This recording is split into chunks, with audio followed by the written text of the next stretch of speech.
barangku dah sampai. Jom kita unboxing.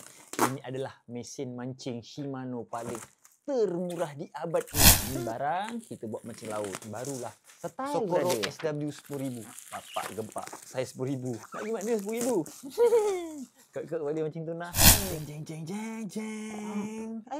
Jeng jeng jeng jeng jeng jeng. Jeng jeng jeng jeng jeng jeng. Jeng jeng jeng jeng jeng. Banyaknya plastik. Jeng jeng jeng jeng jeng. Besar gila. Pak.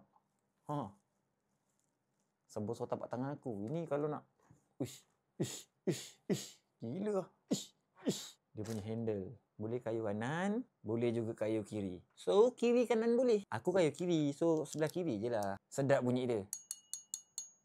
Ha, ada. Spool ni alloy. Body dia plastik, bukan metal. Sebab tu dia murah.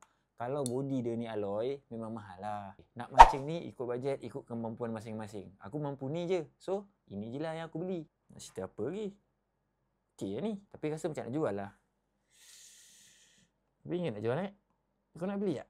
Beli lah kat bawah tu kalau ada. Kalau tak ada kau PM aku.